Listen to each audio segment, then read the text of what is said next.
Hi everybody, it's Erin from The Impatient Gardener. Today I want to tell you about one of my favorite tips for fall. So if you end up with shrubs or perennials that you haven't gotten around to planting yet, either because you haven't found the right spot for them, or you want them to grow out a little bit before you plant them, or maybe you just ran out of time, you need to protect those plants over winter.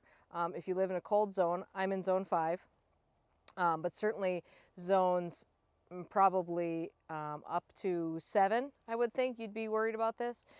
So you need to do something with those pots. So what I do with those things is I take the entire plant, pot and all, and I sink it into the dirt, which is essentially the same thing as planting a plant in terms of protecting the roots.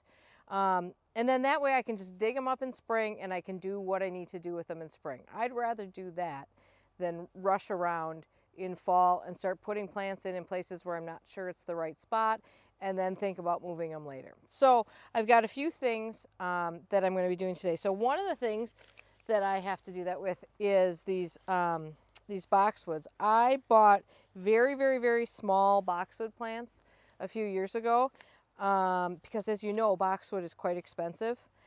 And I've been growing them on in pots for a while. Now some of them got moved up to bigger pots. You can see that should happen because there's roots coming out the bottom.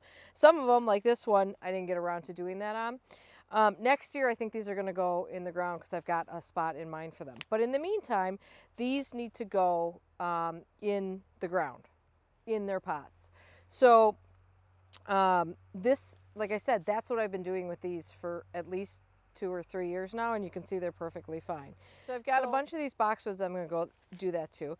I also have some hostas. This is a hosta that I divided last year, and I had a few pots of it, and I have not had a chance to, I just didn't get around to giving it a home. So I am going to kind of redo an area where I have a lot of hostas next year. So this will be great for that spot, but I am not ready to go sticking that in just willy-nilly anymore. So this is another thing I have. And then I've got a willow that I grew from a cutting that I'm kind of saving for a special spot. But I'm just not quite sure what that spot is yet. So that's what's going on with that one. So I do this in one of my raised vegetable gardens. Only because it's easy for me to do that and there's nothing happening here. So I don't have to worry about finding a spot in another bed in the garden where I'm not going to be digging up other plants. But you can certainly do this in a spot in your garden. If you reserve a little corner of your garden that's just bare dirt to do this in, that's actually perfect.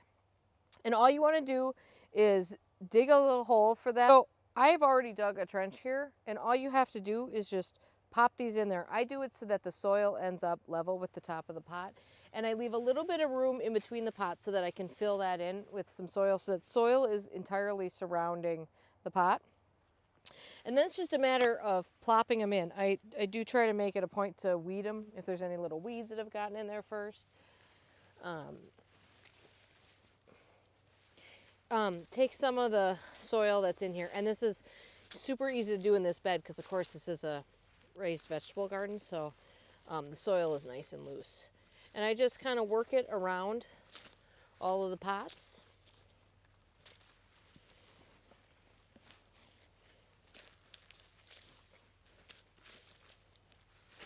So that, like I said, the soil is about up to the level of the top of the pot or so.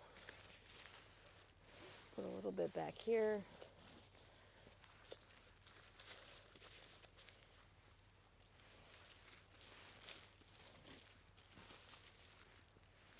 So that's the main thing you have to do, is just make sure the soil's there. Now what I do is after there's been a hard freeze, I will come back and mulch this. And what I use to mulch this is just shredded leaves. You could do this straight out of the mower. These have actually been through a chipper shredder. But I will go back with a layer of these and I will, fill in over the whole, and this I will go over the crown of the plants. I'll just fill this whole thing in. There'll just be a little bit of plant sticking up when I'm finished. But I wait until after a hard freeze for that and until the soil is hard. So I start with that. And then what I will do is, I'm not too worried about it here, but I will cage, if I'm doing this in the ground, sometimes I make a cage out of, say, chicken wire or something to keep all the leaves in there, but also protect it a little bit from critters. The other reason to kind of hold off on the mulch a little bit is that you don't want mice or other kind of rodents to decide this is a really good place to build their homes for winter. So if you wait until everything freezes, which for us, usually I might do this around Thanksgiving time, and then come back and mulch, you're good to go. And then you just sit tight. You don't have to worry about anything. Come spring, when the ground thaws out, you pull your pots out, keep watering them, do what you got to do, and then you can put them in the ground when you get around to it. So that's my tip for healing in plants. I hope it helps you out, and I hope you have a great day in your garden. Thanks. Bye-bye.